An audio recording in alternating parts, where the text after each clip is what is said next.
انہیں ایک مائک دے رہے ہیں، انشاءاللہ وہ اپنی 10-15 منٹ میں اپنی گفتگو ختم کریں گے. وقت کافی کم ہے، ابھی صحیح کا وقت بھی ہونے والا ہے. آپ حضرات ان کی گفتگو سماعت کریں اور اس کے بعد محفل سماع بھی ہوگا. آپ حضرات محفل سماع میں اور مائک پر ہمارے عقیب رضا صاحب چشتی صاحب، تو میں اس دعوت کے ساتھ انہیں دعوت شیر کے ساتھ انہیں دعوت سکون دے رہا ہوں کہ باغ جنت میں محمد مسکراتے ہوئے جائیں گے، باغ جنت میں محمد مسکراتے ہوئے جائیں گے. پھول رحمت کے گریں گے ہم اٹھاتے چلے جائیں گے، پھول رحمت کے گریں گے ہم اٹھاتے چلے جائیں گے. اے جنت تجھ میں مانا کے حور و قصور رہتے ہیں، اے جنت تجھ میں مانا کے حور و قصور رہتے ہیں، اور یہ بھی مانا کے ضرور رہتے ہیں. میرے دل کا طواف کر جنت کیونکہ میرے دل میں میرے حضور رہتے ہیں. میرے دل کا طواف کر جنت کیونکہ میرے دل میں میرے حضور رہتے ہیں. کیونکہ دل میرا یاد محمد میں لگا رہتا ہے، کیونکہ دل میرا یاد محمد میں لگا رہتا ہے، اسی لیے میرے ہونٹوں پر ہمیشہ صلی اللہ رہتا ہے. مائک پر باقی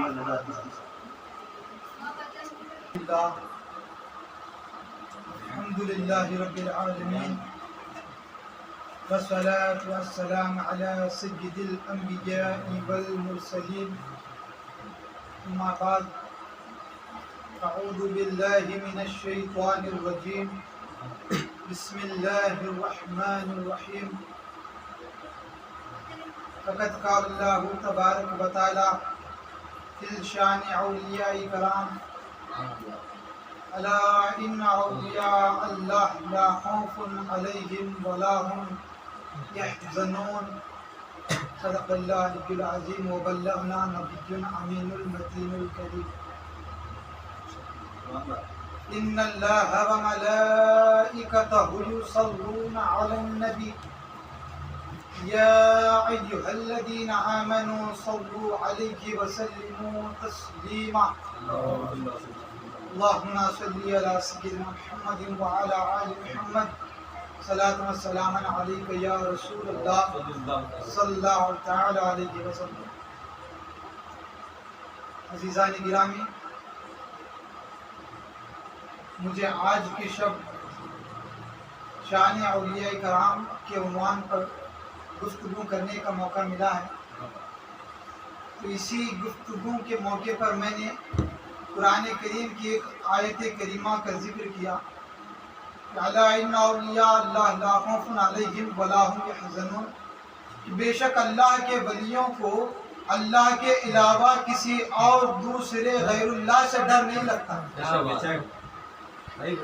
جو اللہ سے دل لگا بیٹھتا ہے کسی اور سے اس کا دل ڈرتا ہی، کیونکہ جس کے دل میں خوف الہی پیدا ہو گیا اس کے دل میں کسی اور کا خوف آنا تو چھوڑو، اس کے دل میں کسی اور کا خیال تک نہیں رہتا.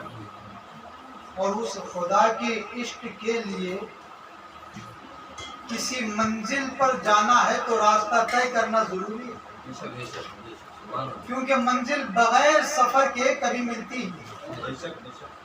تو اس منزل خداوند کریم تک پہنچنے کے لیے سب سے پہلے آدمی کو اپنے شیخ کو تلاشنے کی بڑی ضرورت ہے، اپنے پیر و مرشد کو تلاشنے کی بڑی ضرورت ہے.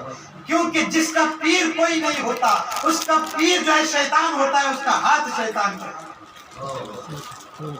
اسی لیے جو ہے خدا کی بارگاہ تک پہنچنے کے لیے سب سے پہلے اگر کوئی بارگاہ ہے تو بارگاہ مرشدی، کیونکہ جو مرشد کی بارگاہ سے وابستہ ہوتا ہے وہ بارگاہ رسالت سے وابستہ ہوتا ہے، اور جو بارگاہ رسالت سے وابستہ ہوتا ہے تو مصطفیٰ کریم صلی اللہ تعالی علیہ وسلم اس کے ہاتھ کو پکڑ کر اپنے دست مبارک سے جو ہے خدا کی رحمت تک پہنچا. سبحان اللہ، کیا بات ہے، اسے جو ہے خدا کی رحمت تک پہنچا. اور یہ شان ہے اللہ والوں کی کہ شان اولیاء پر مجھے گفتگو کرنے کا موقع فراہم ہوا ہے. تو میں شان اولیاء کے مطابق ایک واقعہ میرے ذہن میں آ رہا ہے، اگر اجازت ہو مشائخ اعظام کی تو میں آپ کے سامنے گفتگو کو آگے بڑھاؤں.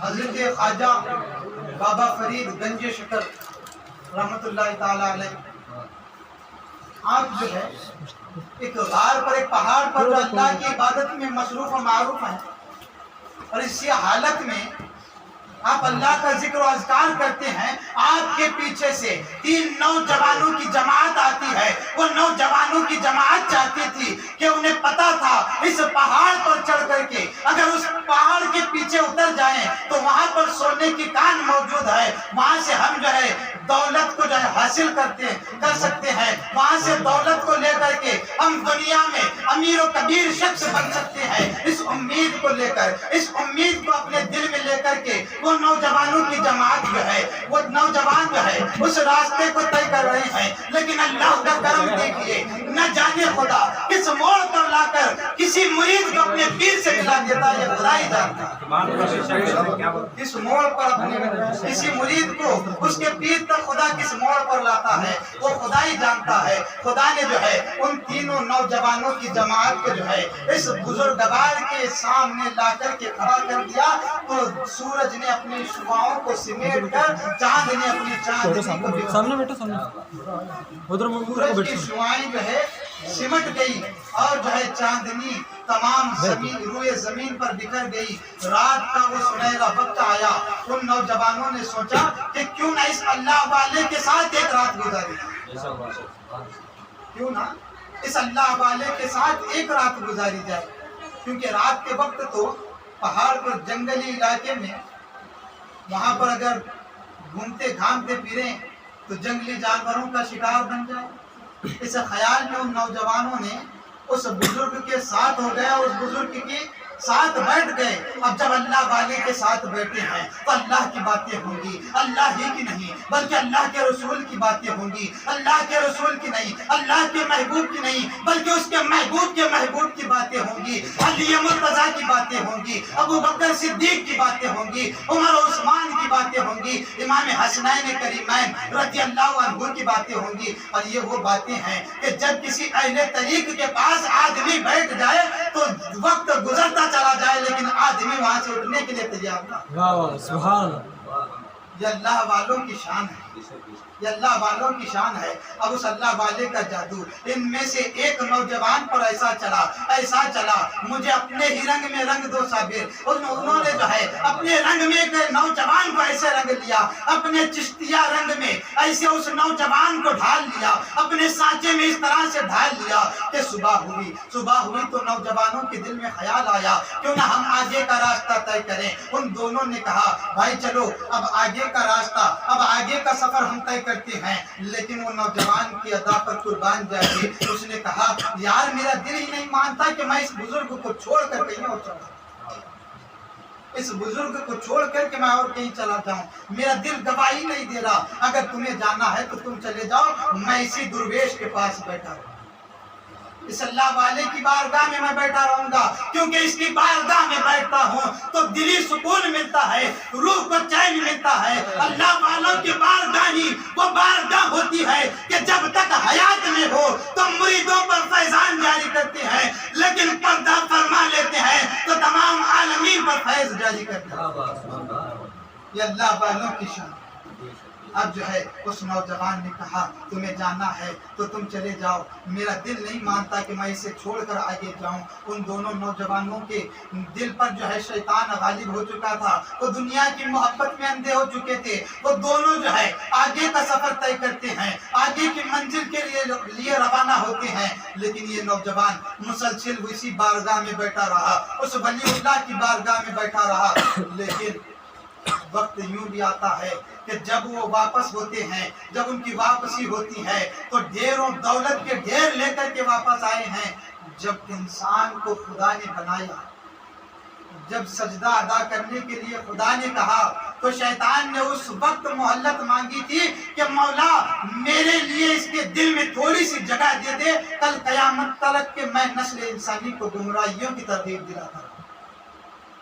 وہ ہوتا یہی ہے جب ان کے ہاتھوں میں دولت کے ڈھیر دکھتے ہیں تو اس نوجوان کے دل میں بھی میل آ جاتی ہے کہ کاش میں بھی اگر ان دونوں کے ساتھ چلا گیا ہوتا تو میرے پاس بھی جو ہے دنیا کی دولت موجود ہے، میں بھی کچھ خزانہ لے کر کے آیا ہوتا۔ لیکن اس کو یہ پتا نہیں کہ اہل اللہ کی بارگاہ میں جو ہے نظر زبان پر نہیں بلکہ دل پر ہوتی ہے، اور اس ولی کو یہ پتا تھا کہ اس نوجوان کے دل میں کیا خیالات پیدا ہوتے ہیں، کیونکہ اللہ والے کی بارگاہ ایک ایسی بارگاہ ہوتی ہے جب اہل زماں کے پاس کوئی جائے تو اہل زماں کی نظر جو ہے آدمی کی زبان پر ہوتی ہے کہ نہ جانے یہ آدمی اب زبان سے کیا کہہ دے، لیکن اہل اللہ کی بارگاہ میں جب کوئی جائے تو اپنی زبان کو نہیں بلکہ اپنے دل کو اپنے آپ کے آغوش میں رکھتی ہے، کیونکہ اللہ والوں کی نظر ہمیشہ دل پر ہوتی ہے، دل کے خیالات کو پڑھ لیتے ہیں اللہ والے۔ اللہ والوں نے جو ہے اس کے دل کو پڑھ لیا، اور پڑھ کر کے بابا فرید الدین گنج شکر نے کہا کہ بیٹا میں قضائے حاجت کے لیے جاتا ہوں، یہیں پر بیٹھنا۔ جو ہے وہ بزرگ جو ہے قضائے حاجت کے لیے جاتے ہیں، اور جانے کے بعد آواز لگاتے ہیں کہ بیٹا مجھے استنجا کرنے کے لیے پانی یا پھر مٹی کے ڈھیلے کی ضرورت ہے، اگر کہیں سے دستیاب ہو تو مجھ تک پہنچا دو۔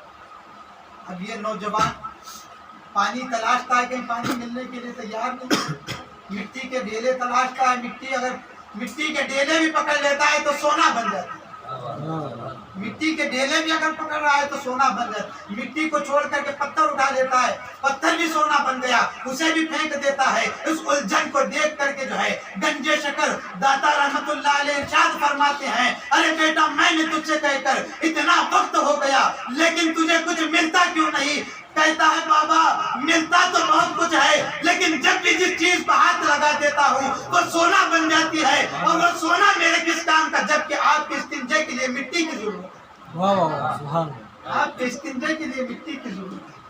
اللہ والوں کی بارگاہ وہ بارگاہ ہے جہاں غلطیوں کو سنوارا بھی جاتا ہے، مریدوں کو سنوارا بھی جاتا ہے، مریدوں کو سجایا بھی جاتا ہے، مریدوں کو بنایا بھی جاتا ہے، ایک ٹوٹی پھوٹی منزل کو جو ہے سوار کر کے ایک بڑی عمارت بنا دی جاتی ہے۔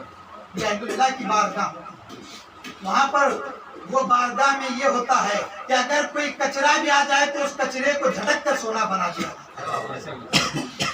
اب اس نوجوان سے یہ اللہ والے ارشاد فرماتے ہیں، ارے وہ بیٹے تو اس دنیا کی دولت کے پیچھے پڑا ہوا تھا کہ جس دولت سے تو استنجا نہیں کر سکتا، جو تیری طہارت کو صاف اور ستھرا نہیں کر سکتی، تو ایسی چیز کے پیچھے پڑا تھا جو تیرا کچھ کام نہیں کر سکتی۔ لیکن دیکھ اس مٹی کا اللہ نے کیا مقام و مرتبہ رکھا کہ جو جب تک تو زندہ رہے تو تجھے پاک و صاف اور ستھرا رکھتی ہے، اور جب تو اس دنیا سے چلا جائے تو اپنے آپ میں تجھے سنبھال لیتی ہے، اپنے آپ میں تجھے سنبھال لیتی ہے۔ اور وہ اب جب اس بات کو سنتے ہیں تو نوجوان کی زبان سے نکلتا ہے کہ مبارک ہو تم کو ملے چاندی سونا، مجھ کو ملے میرے خواجہ، مبارک تم کو ملے چاندی سونا، مجھ کو ملے میرے خواجہ۔ اور یہ نوجوان اور کوئی نہیں بلکہ محبوب الہی نظام الدین اولیاء ہے۔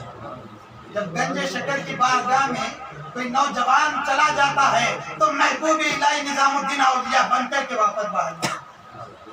بس میں مختصر سے وقت میں اس ایک واقعے کے ساتھ شان اولیاء اللہ کو بیان کرتے ہوئے اپنی گفتگو کو سمیٹتے ہوئے اپنی بات کو اختتام پذیر کرتا ہوں۔ بالآخر دعوانا الحمدللہ رب العالمین۔